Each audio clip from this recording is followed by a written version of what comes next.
So, sir, do you know the difference between I'm interesting and I'm interested? Actually, I'm confused. আচ্ছা আপনি এরকম confuse আমার বেশি অনেক স্টুডেন্ট আছে অনেক মানুষ এখানে কনফিউজ ইন্টারেস্টিং এবং ইন্টারেস্টের মাঝে ডিফারেন্স থাকে না ও ভিডিওতে আমি সব কিছু খুলিয়া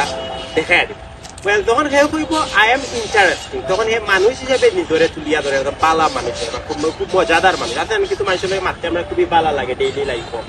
যেন মারলে আমরা মনের কথা খুলিয়া হইতে পারি তার কথাবার্তা আমরা বালা লাগে তখন আমি বলবো she is an interesting girl অথবা he is an interesting boy তখন মানুষ হিসেবে সে নিজের মজাদার বা খুবই বালা মানুষ হিসেবে তুলিয়া ধরতে চায় তখন আমরা হইতে পারি ইন্টারেস্টিং তখন হইতে পারি he is an interesting boy বা she is an interesting girl আর যখন কেউ হয় কিতা আই এম ইন্টারেস্টেড বা সি ইজ ইন্টারেস্টেড বা হি ইজ ইন্টারেস্টেড যখন করবো ইন্টারেস্টেড তখন কিতা হে কোনো বস্তু বা জিনিসের রূপে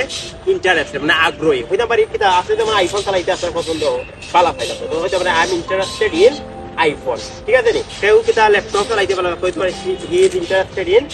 ইউজিং ল্যাপটপ ঠিক আছে নি ইন্টারেস্টেডের পরে অনেকে ভুল করে টু বয় আমরা টু বয়াইতাম না ইন্টারেস্টেডের পরে আমরা ইন বয়াইব প্রেপোজিশনটা হইব কি ইজ ওটা হলো কি অ্যাপ্রোপ্রিয়েট প্রেপোজিশন ধর আমি বলতাম I am interested in using iPhone suppose sir is interested in using iPhone ঠিক আছে নি I am interested in making Facebook video অথবা আমি বলতে পারি I am interested in making IELTS video তো ও ধরনের ও দুইটা টপিক সেও হয় আই এম ইন্টারেস্টেড মানে কোনো কিছু উপরে আগ্রহী আর যদি সেও হয় আই এম ইন্টারেস্টিং তাহলে মানুষ হিসেবে নিজের মজাদার মানুষ হিসেবে নিজের তুলিয়া ধরে তখন আপনার কাছে ক্লিয়ার হয়েছে তারিখটা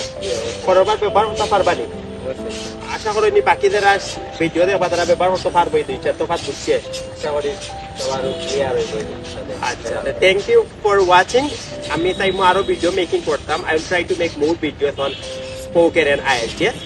Thank you everyone for watching.